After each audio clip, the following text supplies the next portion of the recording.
Then comes B2G. B2G is business to government, like Reliance, they sell energies directly to government. So that comes B2G, business to government. Then comes the other type of sales are inside sales and field sales.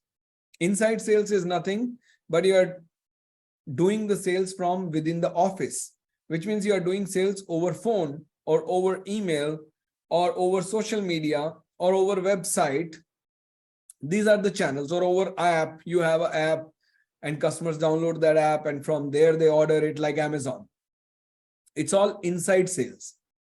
HDFC Bank, ICICI Bank, their loan department, which daily calls you. Do you want personal loan? Do you want credit cards? Do you want this? Do you want that? They all are part of inside sales because they do it all from the office part of it. Then comes field sales. Field sales is where you go and meet customer face to face, which means you go out, you go to their offices of the customers, you meet them, and that's where you close the deals. That's called field sales. So inside sales, field sales. Field sales example would be like, for example, these companies, to give you an idea, if you are in B2B sales and you are selling it to Indian customers, let's say Kirloskar. Kirloskar sells AC, chillers, and all those kind of things to businesses. So which means their salespeople will go to customer's office to demonstrate their product and close the deals. So inside sales, field sales. Then comes leads. There are three types of leads: just leads, marketing qualified leads, and sales qualified leads. What is the difference? So for example, let me ask you, what is a lead? Give me an idea. If I may ask you, according to you, what is a lead? Having some potential to do sale. Some inquiry that comes from the customer, whether it comes from website, whether it comes from email, whether it is a customer directly calls us over the phone, or whether they invite us to meet.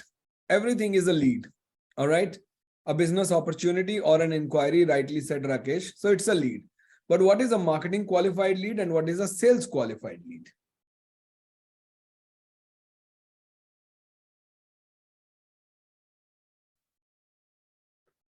After analyzing whether that customer is potential or not, we have to segregate the list of leads. Exactly. So, yeah, you're right over there, Shrikant. So basically you qualify leads. If, for example, let us say customer has applied on your website, he filled the inquiry form. Inquiry is received by marketing team. Marketing team take a look at his website and all those things, and it says it's a good lead. It's not a waste lead. It's a good lead. That lead is called as marketing qualified lead.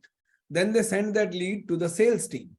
Now, sales team, after taking that lead from the marketing team, they look at its website, or maybe they talk to that customer to analyze the requirements. And if the requirements can be met, they say it's a sales qualified lead, which means we accept it.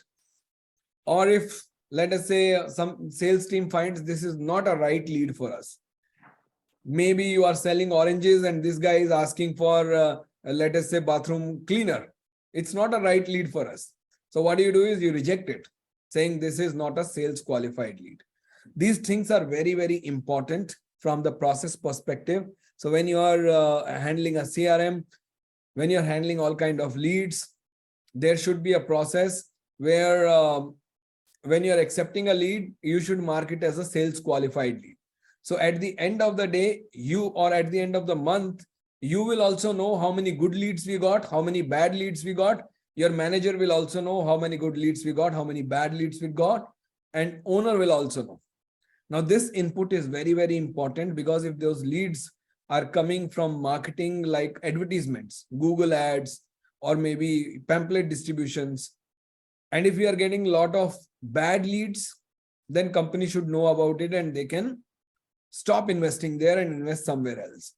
So it's a responsibility on sales that when they are taking a lead, first they should qualify that lead, whether it's the right lead or not, and then only accept it. Other sales terms that you will see coming across is lead generation or business development. This is all, a set of salespeople. It's a function where they are designated or they are assigned a task that you need to go out and generate inquiries. So inquiry generation, it can be in big companies, it is a job of the marketing team, but in small companies or startups, it can be the job of sales team also. I was giving you an example of HDFC Bank. Now those banks, they have a big calling team and they call these customers and say, do you need personal loan? Do you need that personal loan? What are they doing? They are doing lead generation. Similarly, water filter guys will come up on your door. They will bang the door in the afternoon and you would be sleeping. You will get up and you will open the door and they will say, hi, sir, we are selling water filters. Are you interested in it? It's also lead generation. So lead generation can be done on 4 channels by sales team. One is over the phone, telecalling. One is over email marketing. One is door-to-door campaigns where they go in an area and they either meet the customers from business or customer consumers. It's called door-to-door. And the 4th one is social media. So that's how sales team do lead generation. Marketing team has a lot more channels. Google ads, Facebook ads, Google SEO and all those kind of things are there, but we are not bothered about that. Our lead generation can be done on 4 channels. Now this training will not focus on lead generation. It will focus on the second part, which is lead or sales nurturing. What it means is when an inquiry comes to you, how do you convert it into a sales?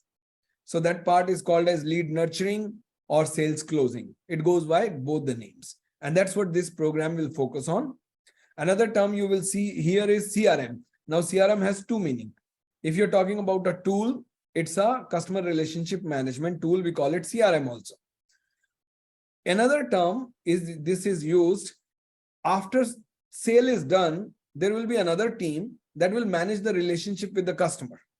That's also called as CRM, customer relationship management. For example, let us say you want to buy a house in real estate selling. You want to buy a house. When you go and visit the property, there will be one team which will do lead nurturing and sales closing. After the sales closing is done, another team will come into picture which will focus on your payments, EMIs, property details, and all those kind of things. That's called CRM team. All right. So some teams have pre-sales team, sales team, and CRM team separately. Smaller companies, salespersons are doing all the 3 work: pre-sales, sales, or lead generation, sales, and CRM. Next thing we will learn is sales process, sales tools, sales funnel, sales pipeline management, sales KPIs, and some of the selling techniques.